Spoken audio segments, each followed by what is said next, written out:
এই মুহূর্তে সবচেয়ে বড় খবর দর্শক বন্ধুগণ, আপনারা দেখছেন টিভি সকাল YouTube channel. Big breaking news, রাজ্যের সভাপতি হতে চলেছেন শুভেন্দু অধিকারী, বিজেপির দাপটে বিরোধী দলনেতা, এমনটাই খবরের ইঙ্গিত। কিন্তু বেশ কয়েকজনের নাম দিল্লি বিজেপির নেতৃত্বের কাছে গিয়েছে, এমনটাই খবর আপনাদেরকে জানাচ্ছি। আগামী দিন ঘোষণা হতে পারে, তবে কে হতে পারেন? দিলীপ ঘোষ না সরাসরি শুভেন্দু অধিকারীকে দিতে পারে রাজ্যের বিজেপির সভাপতির দায়িত্ব, যেহেতু 26-এর বিধানসভা নির্বাচনে বিজেপি একটা স্ট্রং ভালো ফলাফল করবে, যা টেক্কা দিবে শাসক দল তৃণমূলকে, এমনটাই খবরের ইঙ্গিত কিন্তু সোশ্যাল মিডিয়াতে জানানো যাচ্ছে।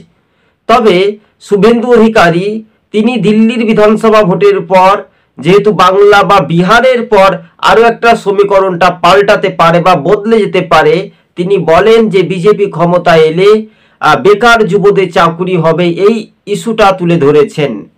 তবে স্পষ্টভাবে আপনাদেরকে জানিয়ে রাখি, বিরোধী দলনেতা শুভেন্দু অধিকারী রাজ্যের সভাপতি হতে পারেন, এমনটাই সম্ভাব্য। সূত্র মারফত খবর, বেশ কয়েকজনের নাম দিল্লিতে গিয়েছে, অর্থাৎ সরাসরি দিলীপ ঘোষ থেকে, শুভেন্দু অধিকারী থেকে, এছাড়াও লকেট চ্যাটার্জিদের মতো নাম কিন্তু হেভিওয়েট গিয়েছে বলে এমনটাই খবরের ইঙ্গিত। আপনারা আমাদের চ্যানেলটি ভালো লাগবে, অবশ্যই সাবস্ক্রাইব করে সঙ্গে থাকবেন দর্শক বন্ধুগণ। কার্যত রাজনৈতিক ময়দানে সেটাই বিরোধী দলনেতা বিজেপির দাপটে শুভেন্দু অধিকারীর একটা রাজনৈতিক সোর্স কিন্তু একটা আলাদা রয়েছে, তার রাজনৈতিক জীবন কাহিনী কিন্তু একটা ক্রমশ গতিবেগ বাড়ছে, এমনটাই খবরের ইঙ্গিত যা সোশ্যাল মিডিয়াতে শোনা যাচ্ছে। তাই তো আজ এই পর্যন্ত, শেয়ার করে দেবেন ভিডিওটি আর পাশে থাকবেন, নতুন হলে সাবস্ক্রাইব করে সঙ্গে।